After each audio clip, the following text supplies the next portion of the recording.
Hello again. I'm now joined by Chirag Acharya, Senior Analyst of Sustainable Investment and Stewardship. Welcome, Chirag. Thank you, Joe.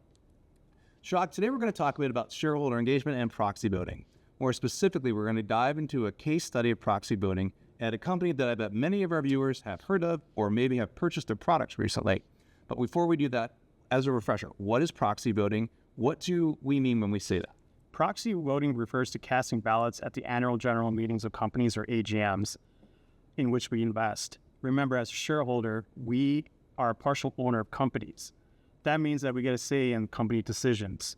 AGMs cover all sorts of corporate governance-related items, for example, board director nominations, executive compensation packages, and shareholder proposals submitted by investors. Another important tool to hold companies and their board accountable for delivering shareholder value and managing risk on behalf of investors. Also, most AGMs take place in the spring and early summer, so we just got done doing a lot of our proxy voting for the year.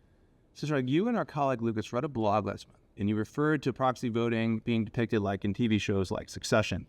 And while proxy voting may not normally be as dramatic as that, there are some things that viewers may have heard of, such as Disney this year, or the battle at Tesla over Elon Musk's pay package. So these are real issues, and they bring in a diversity of voices and perspectives. So we had an issue of our own that garnered a lot of attention this proxy voting season, and it had to do with human rights concerns and the supply chain at Mondelēz. Can you tell us more?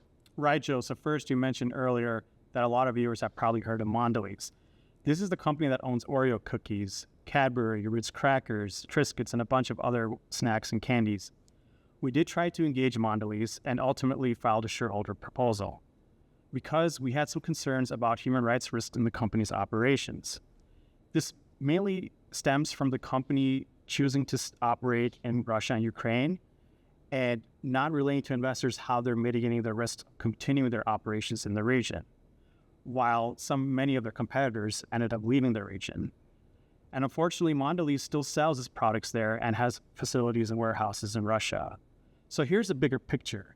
We're looking for more transparency from the company about its operations in conflict-affected areas, or CARAs. So CARA, that's a key term there. Can you help us understand what is a CARA? Good question, Joe. So CARAs are where there may be ongoing wars, armed conflict, political unrest, or harms to the local civilian population. In other words, areas that face heightened risks of human rights abuses and violations of international humanitarian law and international human rights law. Some examples would be Russia and Ukraine, Israel and Gaza, the Democratic Republic of Congo, and the Xinjiang Uyghur Autonomous Region in China. So what's the risk for shareholders like Wespath here? So you mentioned that Mondelēz did not pull out of Russia while some competitors had. And from a business perspective, it may sound like an opportunity for Mondelēz to gain market share, sell more product, and some shareholders may like that. So why do we think differently? There are numerous risks to doing business in conflict-affected high-risk areas. For example, deaths and injuries to civilian populations, destruction of assets, weak state control, and supply chain disruptions.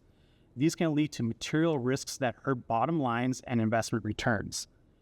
Regulatory risks, legal risks, operational risks for all affected parties, including corporations and shareholders. This is not just a hypothetical.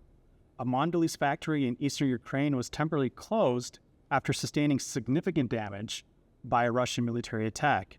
That's a risk to employees and operations. Also, Mondelēz has generated more than $173 million in tax revenue for the Russian state since the invasion began. This could create the perception that it is helping funding the war efforts. Finally, let's remember that Wespath is one of the world's largest faith-based investors.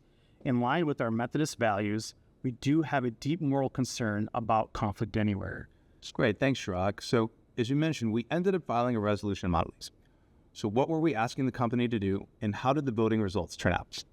We asked for a third-party independent report assessing the effectiveness of the company's implementation of its human rights policy for operations in conflict-affected and high-risk areas.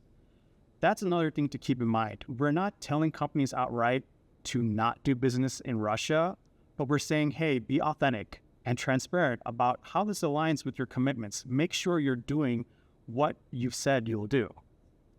Our proposal ended up getting over 30% support from shareholders this year.